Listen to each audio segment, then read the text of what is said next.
The Adventure of the Devil's Foot. In recording from time to time some of the curious experiences and interesting recollections which I associate with my long and intimate friendship with Mr. Sherlock Holmes, I have continually been faced by difficulties caused by his own aversion to publicity. To his somber and cynical spirit, all popular applause was always abhorrent, and nothing amused him more at the end of a successful case than to hand over the actual exposure to some orthodox official and to listen with a mocking smile to the general chorus of misplaced congratulation.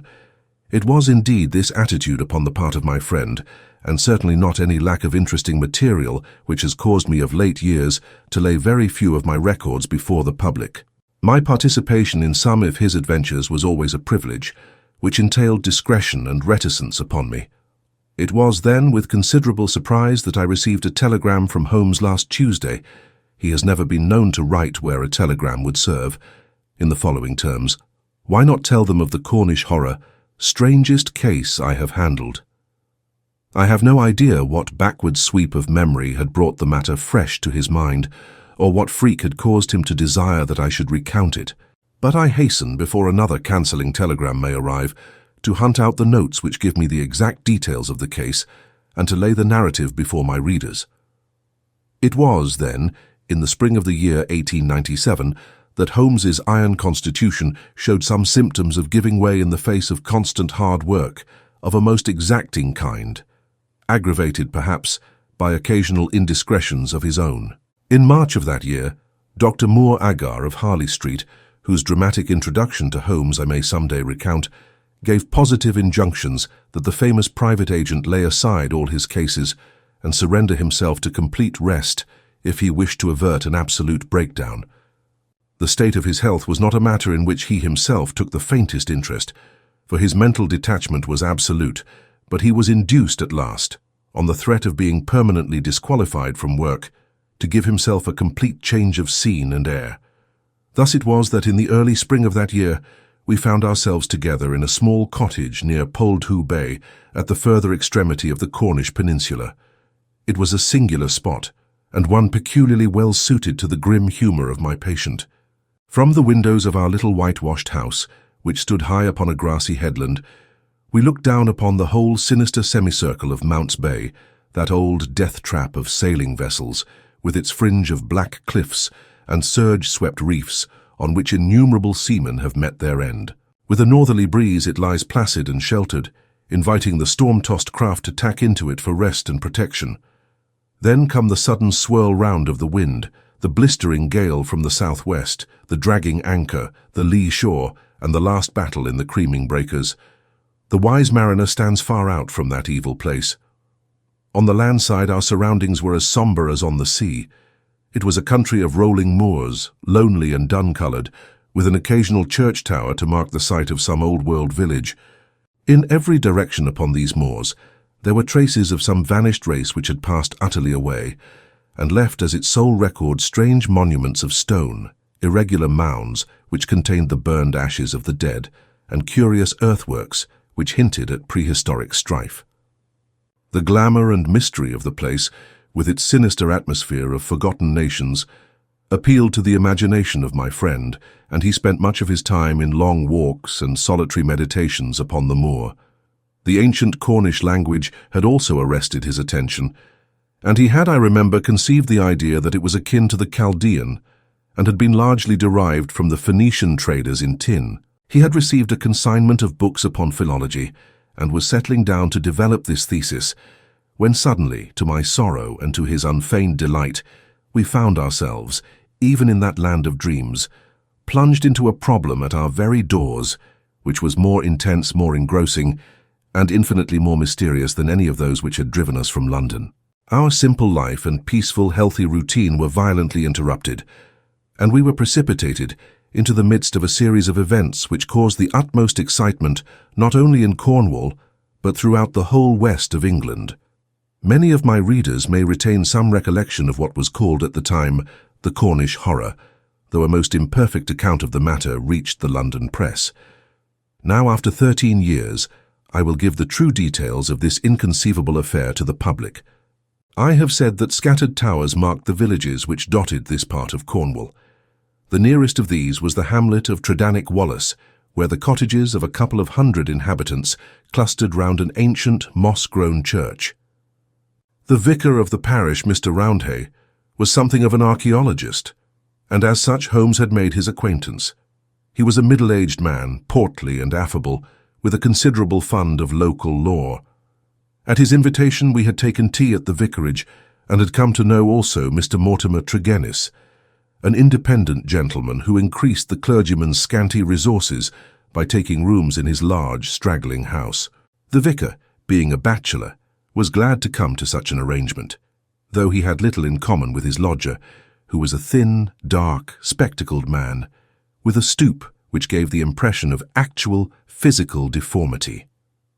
I remember that during our short visit we found the vicar garrulous, but his lodger strangely reticent, a sad-faced, introspective man, sitting with averted eyes, brooding apparently upon his own affairs.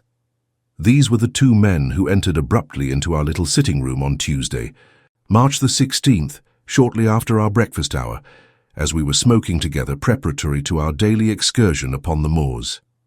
"Mr. Holmes," said the vicar in an agitated voice, "the most extraordinary and tragic affair has occurred during the night. It is the most unheard-of business. We can only regard it as a special providence that you should chance to be here at the time, for in all England you are the one man we need." I glared at the intrusive vicar with no very friendly eyes, but Holmes took his pipe from his lips and sat up in his chair like an old hound who hears the view hallo.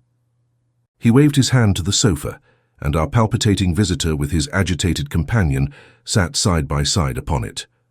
Mr. Mortimer Tregennis was more self-contained than the clergyman, but the twitching of his thin hands and the brightness of his dark eyes showed that they shared a common emotion. "Shall I speak or you?" he asked of the vicar. "Well, as you seem to have made the discovery, whatever it may be, and the vicar to have had it second-hand, perhaps you had better do the speaking," said Holmes. I glanced at the hastily clad clergyman, with the formally dressed lodger seated beside him, and was amused at the surprise which Holmes's simple deduction had brought to their faces. "Perhaps I had best say a few words first," said the vicar, "and then you can judge if you will listen to the details from Mr. Tregennis, or whether we should not hasten at once to the scene of this mysterious affair. I may explain, then, that our friend here spent last evening in the company of his two brothers, Owen and George, and of his sister Brenda, at their house of Tredannick Wallace, which is near the old stone cross upon the moor. He left them shortly after 10 o'clock, playing cards round the dining-room table, in excellent health and spirits. This morning, being an early riser, he walked in that direction before breakfast, and was overtaken by the carriage of Dr. Richards, who explained that he had just been sent for on a most urgent call to Tredannick Wallace. Mr. Mortimer Tregennis naturally went with him. When he arrived at Tredannick Wallace, he found an extraordinary state of things. His two brothers and his sister were seated round the table exactly as he had left them, the cards still spread in front of them, and the candles burned down to their sockets. The sister lay back stone dead in her chair, while the two brothers sat on each side of her laughing, shouting and singing, the senses stricken clean out of them. All three of them, the dead woman and the two demented men, retained upon their faces an expression of the utmost horror, a convulsion of terror which was dreadful to look upon. There was no sign of the presence of anyone in the house, except Mrs. Porter, the old cook and housekeeper, who declared that she had slept deeply and heard no sound during the night. Nothing had been stolen or disarranged, and there is absolutely no explanation of what the horror can be, which has frightened a woman to death and two strong men out of their senses. There is the situation, Mr. Holmes, in a nutshell, and if you can help us to clear it up, you will have done a great work. I had hoped that in some way I could coax my companion back into the quiet which had been the object of our journey, but one glance at his intense face and contracted eyebrows told me how vain was now the expectation. He sat for some little time in silence, absorbed in the strange drama which had broken in upon our peace. "I will look into this matter," he said at last. "On the face of it, it would appear to be a case of a very exceptional nature. Have you been there yourself, Mr. Roundhay?" "No, Mr. Holmes. Mr. Tregennis brought back the account to the vicarage, and I at once hurried over with him to consult you.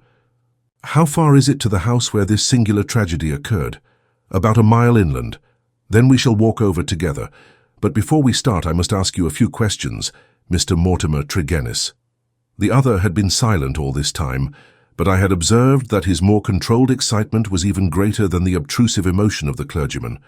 He sat with a pale, drawn face, his anxious gaze fixed upon Holmes, and his thin hands clasped convulsively together.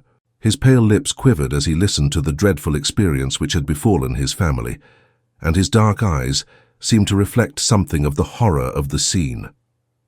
"Ask what you like, Mr. Holmes," said he eagerly. "It is a bad thing to speak of, but I will answer you the truth. Tell me about last night." "Well, Mr. Holmes, I supped there, as the vicar has said, and my elder brother George proposed a game of whist afterwards. We sat down about 9 o'clock. It was 10:15 when I moved to go. I left them all round the table, as merry as could be. Who let you out? Mrs. Porter had gone to bed, so I let myself out. I shut the hall door behind me. The window of the room in which they sat was closed, but the blind was not drawn down. There was no change in door or window this morning, or any reason to think that any stranger had been to the house. Yet there they sat, driven clean mad with terror, and Brenda lying dead of fright, with her head hanging over the arm of the chair. I'll never get the sight of that room out of my mind so long as I live." "The facts, as you state them, are certainly most remarkable," said Holmes. "I take it that you have no theory yourself which can in any way account for them?" "It's devilish, Mr. Holmes, devilish," cried Mortimer Tregennis. "It is not of this world. Something has come into that room which has dashed the light of reason from their minds. What human contrivance could do that? I fear," said Holmes, "that if the matter is beyond humanity, it is certainly beyond me. Yet we must exhaust all natural explanations before we fall back upon such a theory as this. As to yourself, Mr. Tregennis, I take it you were divided in some way from your family, since they lived together and you had rooms apart." "That is so, Mr. Holmes, though the matter is past and done with. We were a family of tin miners at Redruth, but we sold our venture to a company and so retired with enough to keep us. I won't deny that there was some feeling about the division of the money, and it stood between us for a time, but it was all forgiven and forgotten, and we were the best of friends together. Looking back at the evening which you spent together, does anything stand out in your memory as throwing any possible light upon the tragedy? Think carefully, Mr. Tregennis, for any clue which can help me." "There is nothing at all, sir. Your people were in their usual spirits." "Never better. Were they nervous people? Did they ever show any apprehension of coming danger?" "Nothing of the kind." "You have nothing to add, then, which could assist me?" Mortimer Tregennis considered earnestly for a moment. "There is one thing occurs to me," said he at last. "As we sat at the table, my back was to the window, and my brother George, he being my partner at cards, was facing it. I saw him once look hard over my shoulder, so I turned round and looked also. The blind was up and the window shut, but I could just make out the bushes on the lawn, and it seemed to me for a moment that I saw something moving among them. I couldn't even say if it was man or animal, but I just thought there was something there. When I asked him what he was looking at, he told me that he had the same feeling. That is all that I can say." "Did you not investigate?" "No. The matter passed as unimportant." "You left them, then, without any premonition of evil?" "None at all." "I am not clear how you came to hear the news so early this morning. I am an early riser, and generally take a walk before breakfast. This morning I had hardly started when the doctor in his carriage overtook me. He told me that old Mrs. Porter had sent a boy down with an urgent message. I sprang in beside him, and we drove on. When we got there, we looked into that dreadful room. The candles and the fire must have burned out hours before, and they had been sitting there in the dark until dawn had broken. The doctor said Brenda must have been dead at least 6 hours. There were no signs of violence. She just lay across the arm of the chair with that look on her face. George and Owen were singing snatches of songs and gibbering like two great apes. Oh, it was awful to see. I couldn't stand it, and the doctor was as white as a sheet. Indeed, he fell into a chair in a sort of faint, and we nearly had him on our hands as well." "Remarkable, most remarkable," said Holmes, rising and taking his hat. "I think perhaps we had better go down to Tredannick Wartha without further delay. I confess that I have seldom known a case which at first sight presented a more singular problem." Our proceedings of that first morning did little to advance the investigation. It was marked, however, at the outset, by an incident which left the most sinister impression upon my mind. The approach to the spot at which the tragedy occurred is down a narrow, winding country lane. While we made our way along it, we heard the rattle of a carriage coming towards us, and stood aside to let it pass. As it drove by us, I caught a glimpse through the closed window of a horribly contorted, grinning face glaring out at us. Those staring eyes and gnashing teeth flashed past us like a dreadful vision.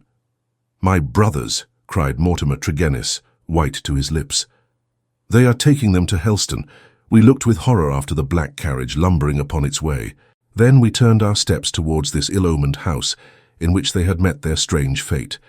It was a large and bright dwelling, rather a villa than a cottage, with a considerable garden which was already, in that Cornish air, well filled with spring flowers. Towards this garden the window of the sitting-room fronted, and from it, according to Mortimer Tregennis, must have come that thing of evil which had by sheer horror in a single instant blasted their minds. Holmes walked slowly and thoughtfully among the flower plots and along the path before we entered the porch. So absorbed was he in his thoughts, I remember, that he stumbled over the watering pot, upset its contents, and deluged both our feet and the garden path. Inside the house we were met by the elderly Cornish housekeeper, Mrs. Porter, who, with the aid of a young girl, looked after the wants of the family. She readily answered all Holmes's questions. She had heard nothing in the night. Her employers had all been in excellent spirits lately, and she had never known them more cheerful and prosperous. She had fainted with horror upon entering the room in the morning and seeing that dreadful company round the table.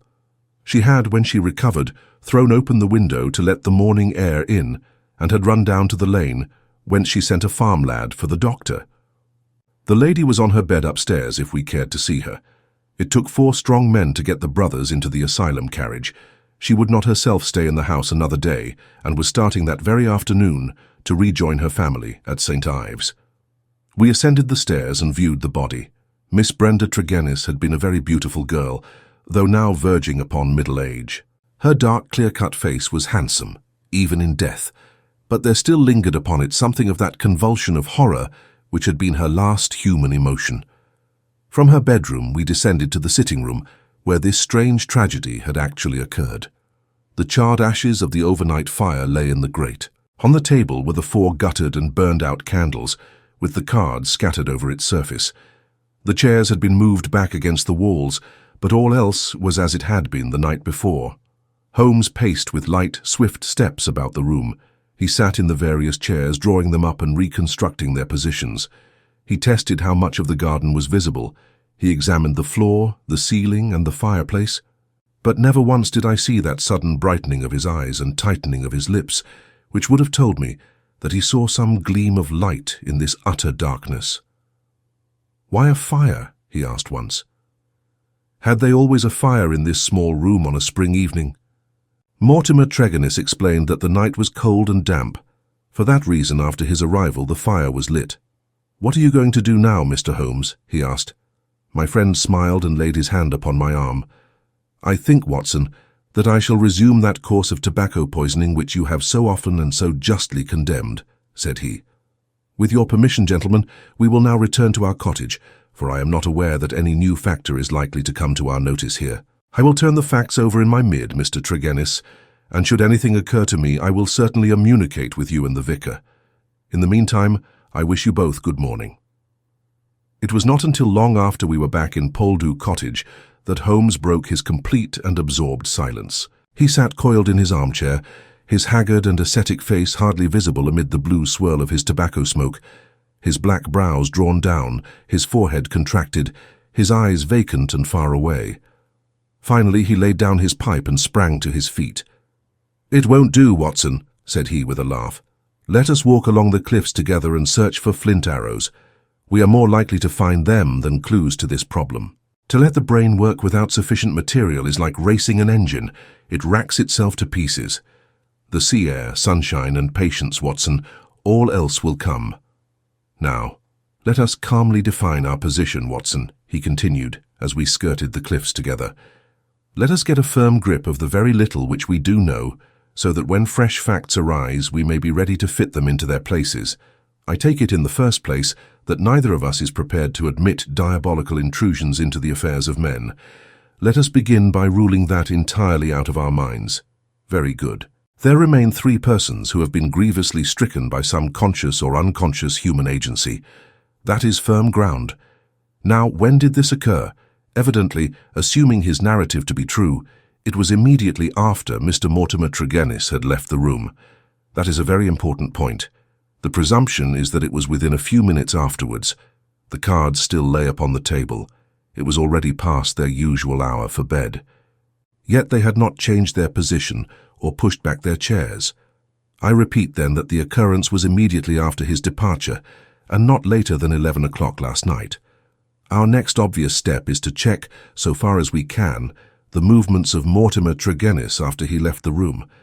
In this there is no difficulty, and they seem to be above suspicion. Knowing my methods as you do, you were, of course, conscious of the somewhat clumsy water-pot expedient, by which I obtained a clearer impress of his foot than might otherwise have been possible. The wet, sandy path took it admirably. Last night was also wet, you will remember, and it was not difficult, having obtained a sample print, to pick out his track among others and to follow his movements. He appears to have walked away swiftly in the direction of the vicarage. If then Mortimer Tregennis disappeared from the scene, and yet some outside person affected the card players, how can we reconstruct that person, and how was such an impression of horror conveyed? Mrs. Porter may be eliminated. She is evidently harmless. Is there any evidence that someone crept up to the garden window and in some manner produced so terrific an effect that he drove those who saw it out of their senses? The only suggestion in this direction comes from Mortimer Tregennis himself, who says that his brother spoke about some movement in the garden. That is certainly remarkable, as the night was rainy, cloudy, and dark. Anyone who had the design to alarm these people would be compelled to place his very face against the glass before he could be seen. There is a 3-foot flower border outside this window, but no indication of a footmark. It is difficult to imagine, then, how an outsider could have made so terrible an impression upon the company. Nor have we found any possible motive for so strange and elaborate an attempt. You perceive our difficulties, Watson. They are only too clear, I answered with conviction, and yet with a little more material we may prove that they are not insurmountable, said Holmes. I fancy that among your extensive archives, Watson, you may find some which were nearly as obscure. Meanwhile, we shall put the case aside until more accurate data are available and devote the rest of our morning to the pursuit of Neolithic man. I may have commented upon my friend's power of mental detachment, but never have I wondered at it, more than upon that spring morning in Cornwall, when for 2 hours he discoursed upon celts, arrowheads, and shards, as lightly as if no sinister mystery were waiting for his solution. It was not until we had returned in the afternoon to our cottage that we found a visitor awaiting us, who soon brought our minds back to the matter in hand. Neither of us needed to be told who that visitor was. The huge body, the craggy and deeply seamed face with the fierce eyes and hawk-like nose, the grizzled hair which nearly brushed our cottage ceiling, the beard, golden at the fringes and white near the lips, save for the nicotine stain from his perpetual cigar, all these were as well known in London as in Africa, and could only be associated with the tremendous personality of Dr. Leon Sterndale, the great lion hunter and explorer. We had heard of his presence in the district, and had once or twice caught sight of his tall figure upon the moorland paths. He made no advances to us, however, nor would we have dreamed of doing so to him, as it was well known that it was his love of seclusion which caused him to spend the greater part of the intervals between his journeys in a small bungalow buried in the lonely wood of Beauchamp-Ariens. Here, amid his books and his maps, he lived an absolutely lonely life, attending to his own simple wants and paying little apparent heed to the affairs of his neighbours. It was a surprise to me, therefore, to hear him asking Holmes in an eager voice whether he had made any advance in his reconstruction of this mysterious episode. "The county police are utterly at fault," said he, "but perhaps your wider experience has suggested some conceivable explanation. My only claim to being taken into your confidence is that during my many residences here, I have come to know this family of Tregennis very well. Indeed, upon my Cornish mother's side, I could call them cousins, and their strange fate has naturally been a great shock to me. I may tell you that I had got as far as Plymouth upon my way to Africa, but the news reached me this morning, and I came straight back again to help in the inquiry." Holmes raised his eyebrows. "Did you lose your boat through it?" "I will take the next." "Dear me, that is friendship indeed. I tell you they were relatives." "Quite so. Cousins of your mother. Was your baggage aboard the ship?" "Some of it, but the main part at the hotel." "I see. But surely this event could not have found its way into the Plymouth morning papers." "No, sir, I had a telegram." "Might I ask from whom?" A shadow passed over the gaunt face of the explorer. "You are very inquisitive, Mr. Holmes." "It is my business." With an effort, Dr. Sterndale recovered his ruffled composure. "I have no objection to telling you," he said. "It was Mr. Roundhay, the vicar, who sent me the telegram which recalled me." "Thank you," said Holmes. "I may say in answer to your original question that I have not cleared my mind entirely on the subject of this case, but that I have every hope of reaching some conclusion. It would be premature to say more. Perhaps you would not mind telling me if your suspicions point in any particular direction?" "No, I can hardly answer that. Then I have wasted my time and need not prolong my visit. The famous doctor strode out of our cottage in considerable ill humour, and within 5 minutes Holmes had followed him. I saw him no more until the evening, when he returned with a slow step and haggard face, which assured me that he had made no great progress with his investigation. He glanced at a telegram which awaited him and threw it into the grate. "From the Plymouth Hotel, Watson?" he said. "I learned the name of it from the vicar, and I wired to make certain that Dr. Leon Sterndale's account was true. It appears that he did indeed spend last night there, and that he has actually allowed some of his baggage to go on to Africa, while he returned to be present at this investigation." "What do you make of that, Watson?" "He is deeply interested." "Deeply interested, yes. There is a thread here which we had not yet grasped, and which might lead us through the tangle. Cheer up, Watson, for I am very sure that our material has not yet all come to hand. When it does, we may soon leave our difficulties behind us." Little did I think how soon the words of Holmes would be realized, or how strange and sinister would be that new development, which opened up an entirely fresh line of investigation. I was shaving at my window in the morning when I heard the rattle of hoofs and, looking up, saw a dog-cart coming at a gallop down the road. It pulled up at our door, and our friend, the vicar, sprang from it and rushed up our garden path. Holmes was already dressed, and we hastened down to meet him. Our visitor was so excited that he could hardly articulate, but at last in gasps and bursts his tragic story came out of him. "We are devil-ridden, Mr. Holmes." "My poor parish is devil-ridden," he cried. "Satan himself is loose in it. We are given over into his hands." He danced about in his agitation, a ludicrous object, if it were not for his ashy face and startled eyes. Finally he shot out his terrible news. Mr. Mortimer Tregennis died during the night, and with exactly the same symptoms as the rest of his family. Holmes sprang to his feet, all energy in an instant. "Can you fit us both into your dog-cart?" "Yes, I can." "Then, Watson, we will postpone our breakfast. Mr. Roundhay, we are entirely at your disposal. Hurry, hurry, before things get disarranged." The lodger occupied 2 rooms at the vicarage, which were in an angle by themselves, the one above the other. Below was a large sitting room. Above, his bedroom. They looked out upon a croquet lawn which came up to the windows. We had arrived before the doctor or the police, so that everything was absolutely undisturbed. Let me describe exactly the scene as we saw it upon that misty March morning. It has left an impression which can never be effaced from my mind.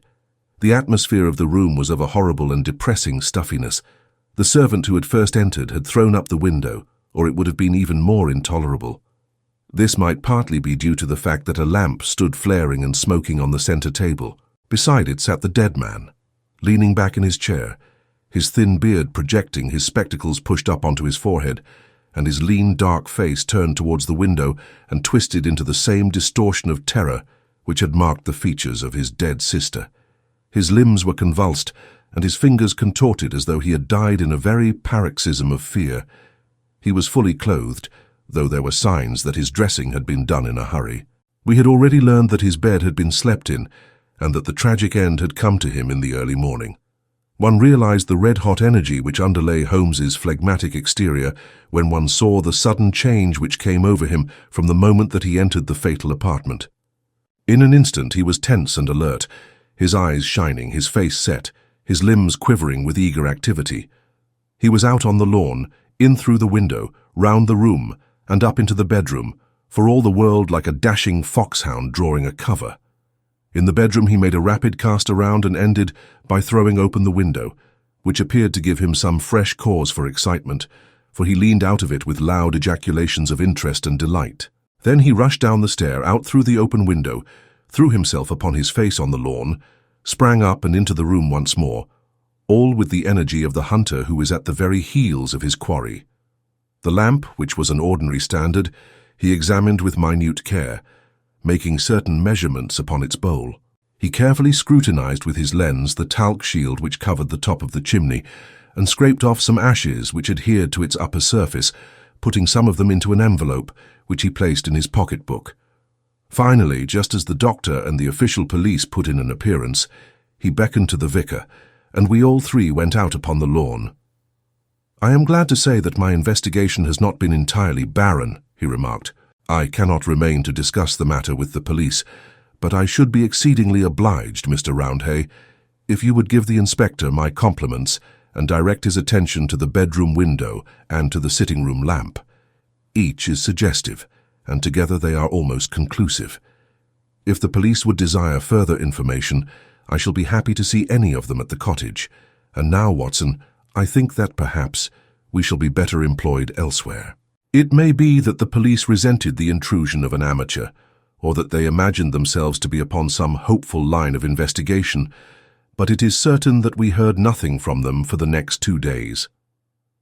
During this time, Holmes spent some of his time smoking and dreaming in the cottage, but a greater portion in country walks which he undertook alone, returning after many hours without remark as to where he had been. One experiment served to show me the line of his investigation. He had bought a lamp which was the duplicate of the one which had burned in the room of Mortimer Tregennis on the morning of the tragedy. This he filled with the same oil as that used at the vicarage, and he carefully timed the period which it would take to be exhausted. Another experiment which he made was of a more unpleasant nature, and one which I am not likely ever to forget. "You will remember, Watson," he remarked one afternoon, "that there is a single common point of resemblance in the varying reports which have reached us. This concerns the effect of the atmosphere of the room in each case upon those who had first entered it. You will recollect that Mortimer Tregennis, in describing the episode of his last visit to his brother's house, remarked that the doctor on entering the room fell into a chair. You had forgotten. Well, I can answer for it that it was so. Now, you will remember also that Mrs. Porter, the housekeeper, told us that she herself fainted upon entering the room and had afterwards opened the window. In the second case, that of Mortimer Tregennis himself, you cannot have forgotten the horrible stuffiness of the room when we arrived, though the servant had thrown open the window. That servant, I found upon inquiry, was so ill that she had gone to her bed. You will admit, Watson, that these facts are very suggestive. In each case there is evidence of a poisonous atmosphere. In each case also there is combustion going on in the room. In the one case a fire, in the other a lamp. The fire was needed, but the lamp was lit, as a comparison of the oil consumed will show, long after it was broad daylight. Why? Surely because there is some connection between three things: the burning, the stuffy atmosphere, and finally, the madness or death of those unfortunate people. That is clear, is it not? It would appear so. At least we may accept it as a working hypothesis. We will suppose then that something was burned in each case which produced an atmosphere causing strange toxic effects. Very good. In the first instance, that of the Tregennis family, this substance was placed in the fire. Now the window was shut, but the fire would naturally carry fumes to some extent up the chimney. Hence one would expect the effects of the poison to be less than in the second case, where there was less escape for the vapor. The result seems to indicate that it was so, since in the first case only the woman, who had presumably the more sensitive organism, was killed, the others exhibiting that temporary or permanent lunacy, which is evidently the first effect of the drug. In the second case, the result was complete. The facts, therefore, seem to bear out the theory of a poison which worked by combustion. With this train of reasoning in my head, I naturally looked about in Mortimer Tregennis's room to find some remains of this substance. The obvious place to look was the talc shelf or smoke guard of the lamp. There, sure enough, I perceived a number of flaky ashes, and round the edges a fringe of brownish powder, which had not yet been consumed. Half of this I took, as you saw, and I placed it in an envelope. Why half, Holmes? It is not for me, my dear Watson, to stand in the way of the official police force. I leave them all the evidence which I found. The poison still remained upon the talc, had they the wit to find it. Now, Watson, we will light our lamp. We will, however, take the precaution to open our window to avoid the premature decease of two deserving members of society, and you will seat yourself near that open window in an armchair unless, like a sensible man, you determine to have nothing to do with the affair. Oh, you will see it out, will you? I thought I knew my Watson. This chair I will place opposite yours, so that we may be the same distance from the poison and face to face. The door we will leave ajar. Each is now in a position to watch the other and to bring the experiment to an end should the symptoms seem alarming. Is that all clear? Well then, I take our powder, or what remains of it, from the envelope, and I lay it above the burning lamp. So, now, Watson, let us sit down and await developments. They were not long in coming. I had hardly settled in my chair before I was conscious of a thick, musky odour, subtle and nauseous. At the very first whiff of it, my brain and my imagination were beyond all control.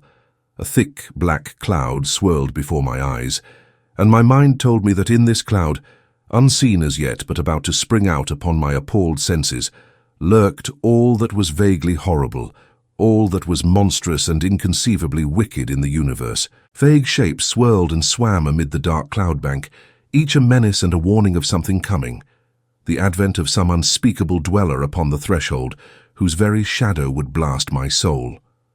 A freezing horror took possession of me. I felt that my hair was rising, that my eyes were protruding, that my mouth was opened, and my tongue like leather. The turmoil within my brain was such that something must surely snap. I tried to scream, and was vaguely aware of some hoarse croak which was my own voice, but distant and detached from myself. At the same moment, in some effort of escape, I broke through that cloud of despair and had a glimpse of Holmes's face, white, rigid, and drawn with horror, the very look which I had seen upon the features of the dead. It was that vision which gave me an instant of sanity and of strength. I dashed from my chair, threw my arms round Holmes, and together we lurched through the door, and an instant afterwards had thrown ourselves down upon the grass plot, and were lying side by side, conscious only of the glorious sunshine which was bursting its way through the hellish cloud of terror which had girt us in. Slowly it rose from our souls like the mists from a landscape, until peace and reason had returned, and we were sitting upon the grass, wiping our clammy foreheads, and looking with apprehension at each other to mark the last traces of that terrific experience which we had undergone. "Upon my word, Watson, upon my," said Holmes at last with an unsteady voice, "I owe you both my thanks and an apology. It was an unjustifiable experiment even for oneself, and doubly so for a friend. I am really very sorry." "You know," I answered with some emotion, for I have never seen so much of Holmes's heart before, "that it is my greatest joy and privilege to help you." He relapsed at once into the half-humorous, half-cynical vein, which was his habitual attitude to those about him. "It would be superfluous to drive us mad, my dear Watson," said he. "A candid observer would certainly declare that we were so already before we embarked upon so wild an experiment. I confess that I never imagined that the effect could be so sudden and so severe." He dashed into the cottage, and reappearing with the burning lamp held at full arm's length, he threw it among a bank of brambles. "We must give the room a little time to clear. I take it, Watson, that you have no longer a shadow of a doubt as to how these tragedies were produced." "None whatever. But the cause remains as obscure as before. Come into the arbour here and let us discuss it together. That villainous stuff seems still to linger round my throat. I think we must admit that all the evidence points to this man, Mortimer Tregennis, having been the criminal in the first tragedy, though he was the victim in the second one. We must remember, in the first place, that there is some story of a family quarrel, followed by a reconciliation. How bitter that quarrel may have been, or how hollow the reconciliation, we cannot tell. When I think of Mortimer Tregennis, with the foxy face and the small, shrewd, beady eyes behind the spectacles, He is not a man whom I should judge to be of a particularly forgiving disposition. Well, in the next place, you will remember that this idea of someone moving in the garden, which took our attention for a moment, from the real cause of the tragedy, emanated from him. He had a motive in misleading us. Finally, if he did not throw the substance into the fire at the moment of leaving the room, who did do so? The affair happened immediately after his departure. Had anyone else come in, the family would certainly have risen from the table. Besides, in peaceful Cornwall, visitors did not arrive after 10 o'clock at night. We may take it, then, that all the evidence points to Mortimer Tregennis as the culprit. Then his own death was suicide. Well, Watson, it is on the face of it a not impossible supposition. The man who had the guilt upon his soul of having brought such a fate upon his own family might well be driven by remorse to inflict it upon himself. There are, however, some cogent reasons against it. Fortunately, there is one man in England who knows all about it, and I have made arrangements by which we shall hear the facts this afternoon from his own lips. Ah, he is a little before his time. Perhaps you would kindly step this way, Dr. Leon Sterndale. We have been conducting a chemical experiment indoors which has left our little room hardly fit for the reception of so distinguished a visitor. I'd heard the click of the garden gate, and now the majestic figure of the great African explorer appeared upon the path. He turned in some surprise towards the rustic arbour in which we sat. You sent for me, Mr. Holmes. I had your note about an hour ago, and I have come, though I really do not know why I should obey your summons. Perhaps we can clear the point up before we separate, said Holmes. Meanwhile, I am much obliged to you for your courteous acquiescence. You will excuse this informal reception in the open air, but my friend Watson and I have nearly furnished an additional chapter to what the papers call the Cornish horror, and we prefer a clear atmosphere for the present. Perhaps since the matters which we have to discuss will affect you personally in a very intimate fashion, it is as well that we should talk where there can be no eavesdropping. The explorer took his cigar from his lips and gazed sternly at my companion. I am at a loss to know, sir, he said, what you can have to speak about which affects me personally in a very intimate fashion. The killing of Mortimer Tregennis, said Holmes. For a moment I wished that I were armed. Sterndale's fierce face turned to a dusky red, his eyes glared, and the knotted, passionate veins started out in his forehead, while he sprang forward with clenched hands towards my companion. Then he stopped, and with a violent effort he resumed a cold, rigid calmness, which was perhaps more suggestive of danger than his hot-headed outburst. I have lived so long among savages and beyond the law, said he, that I have got into the way of being a law to myself. You would do well, Mr. Holmes, not to forget it, for I have no desire to do you an injury. Nor have I any desire to do you an injury, Dr. Sterndale. Surely the clearest proof of it is that, knowing what I know, I have sent for you, and not for the police. Sterndale sat down with a gasp, overawed for perhaps the first time in his adventurous life. There was a calm assurance of power in Holmes's manner which could not be withstood. Our visitor stammered for a moment, his great hands opening and shutting in his agitation. What do you mean? He asked at last. If this is bluff upon your part, Mr. Holmes, you have chosen a bad man for your experiment. Let us have no more beating about the bush. What do you mean? I will tell you, said Holmes, and the reason why I tell you is that I hope frankness may beget frankness. What my next step may be will depend entirely upon the nature of your own defense. My defense? Yes, sir. My defense against what? Against the charge of killing Mortimer Tregennis. Sterndale mopped his forehead with his handkerchief. Upon my word, you are getting on, said he. Do all your successes depend upon this prodigious power of bluff? The bluff, said Holmes sternly, is upon your side, Dr. Leon Sterndale, and not upon mine. As a proof I will tell you some of the facts upon which my conclusions are based. Of your return from Plymouth, allowing much of your property to go on to Africa, I will say nothing save that it first informed me that you were one of the factors which had to be taken into account in reconstructing this drama. I came back. I have heard your reasons and regard them as unconvincing and inadequate. We will pass that. You came down here to ask me whom I suspected. I refused to answer you. You then went to the vicarage, waited outside it for some time, and finally returned to your cottage. How do you know that? I followed you. I saw no one. That is what you may expect to see when I follow you. You spent a restless night at your cottage, and you formed certain plans. which in the early morning you proceeded to put into execution. Leaving your door just as day was breaking, you filled your pocket with some reddish gravel that was lying heaped beside your gate. Sterndale gave a violent start and looked at Holmes in amazement. You then walked swiftly for the mile which separated you from the vicarage. You were wearing, I may remark, the same pair of ribbed tennis shoes which are at the present moment upon your feet. At the vicarage you passed through the orchard and the side hedge, coming out under the window of the lodger Tregennis. It was now daylight, but the household was not yet stirring. You drew some of the gravel from your pocket, and you threw it up at the window above you. Sterndale sprang to his feet. "I believe that you are the devil himself," he cried. Holmes smiled at the compliment.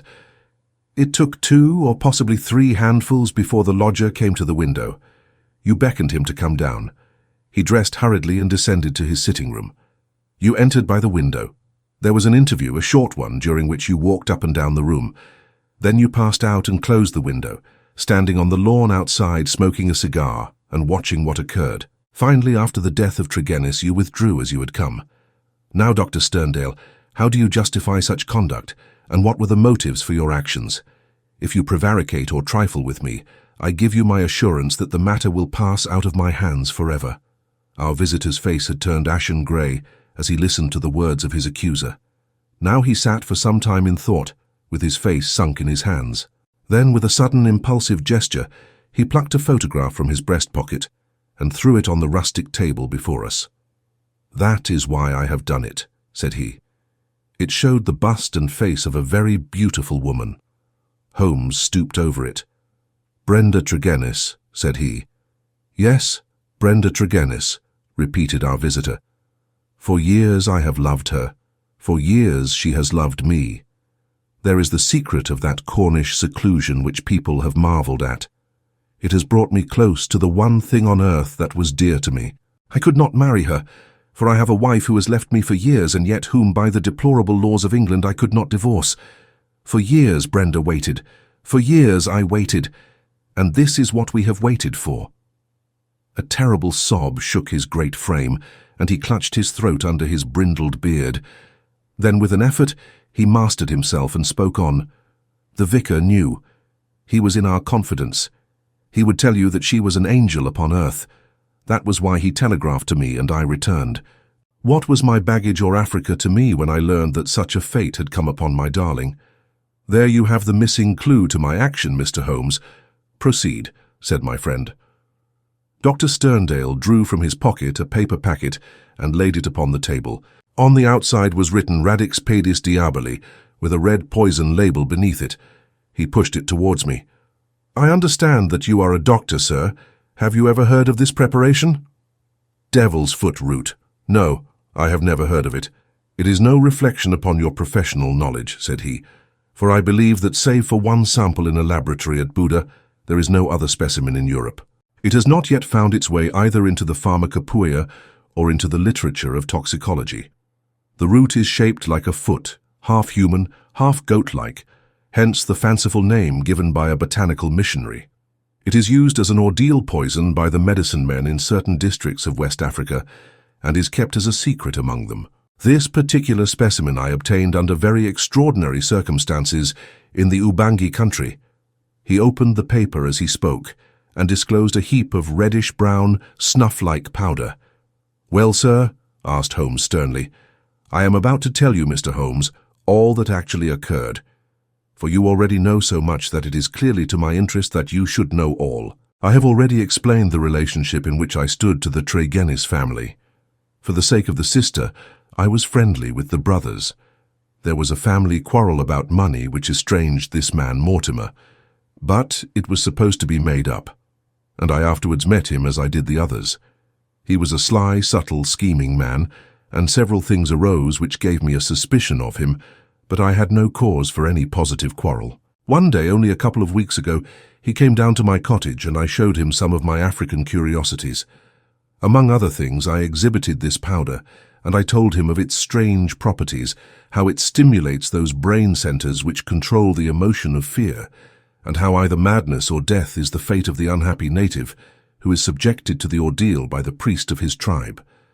I told him also how powerless European science would be to detect it. How he took it I cannot say, for I never left the room, but there is no doubt that it was then, while I was opening cabinets and stooping to boxes, that he managed to abstract some of the devil's foot root. I well remember how he plied me with questions as to the amount and the time that was needed for its effect, but I little dreamed that he could have a personal reason for asking. I thought no more of the matter until the vicar's telegram reached me at Plymouth. This villain had thought that I would be at sea before the news could reach me, and that I should be lost for years in Africa. But I returned at once. Of course, I could not listen to the details without feeling assured that my poison had been used. I came round to see you on the chance that some other explanation had suggested itself to you, but there could be none. I was convinced that Mortimer Tregennis was the murderer, that for the sake of money, and with the idea, perhaps, that if the other members of his family were all insane, he would be the sole guardian of their joint property, he had used the devil's foot powder upon them, driven 2 of them out of their senses, and killed his sister Brenda, the one human being whom I have ever loved or who has ever loved me. There was his crime. What was to be his punishment? Should I appeal to the law? Where were my proofs? I knew that the facts were true, but could I help to make a jury of countrymen believe so fantastic a story? I might or I might not, but I could not afford to fail. My soul cried out for revenge. I have said to you once before, Mr. Holmes, that I have spent much of my life outside the law and that I have come at last to be a law to myself. So it was even now. I determined that the fate which he had given to others should be shared by himself. Either that, or I would do justice upon him with my own hand. In all England, there can be no man who sets less value upon his own life than I do at the present moment. Now I have told you all. You have yourself supplied the rest. I did, as you say, after a restless night, set off early from my cottage. I foresaw the difficulty of arousing him, so I gathered some gravel from the pile which you have mentioned, and I used it to throw up to his window. He came down and admitted me through the window of the sitting-room. I laid his offence before him. I told him that I had come both as judge and executioner. The wretch sank into a chair, paralyzed at the sight of my revolver. I lit the lamp, put the powder above it, and stood outside the window, ready to carry out my threat to shoot him should he try to leave the room. In 5 minutes he died. My God, how he died! But my heart was flint, for he endured nothing which my innocent darling had not felt before him. There is my story, Mr. Holmes. Perhaps if you loved a woman, you would have done as much yourself. At any rate, I am in your hands. You can take what steps you like. As I have already said, there is no man living who can fear death less than I do. Holmes sat for some little time in silence. What were your plans? He asked at last. I had intended to bury myself in Central Africa. My work there is but half finished. Go and do the other half, said Holmes. I, at least, am not prepared to prevent you. Dr. Sterndale raised his giant figure, bowed gravely, and walked from the arbour. Holmes lit his pipe and handed me his pouch. Some fumes which are not poisonous would be a welcome change, said he. I think you must agree, Watson, that it is not a case in which we are called upon to interfere. Our investigation has been independent, and our action shall be so also. You would not denounce the man? Certainly not, I answered. I have never loved, Watson, but if I did, and if the woman I loved had met such an end, I might act even as our lawless lion hunter has done. Who knows? Well, Watson, I will not offend your intelligence by explaining what is obvious. The gravel upon the window-sill was, of course, the starting point of my research. It was unlike anything in the vicarage garden. Only when my attention had been drawn to Dr. Sterndale and his cottage did I find its counterpart. The lamp shining in broad daylight and the remains of powder upon the shield were successive links in a fairly obvious chain. And now, my dear Watson, I think we may dismiss the matter from our mind and go back with a clear conscience to the study of those Chaldean roots which are surely to be traced in the Cornish branch of the great Celtic speech.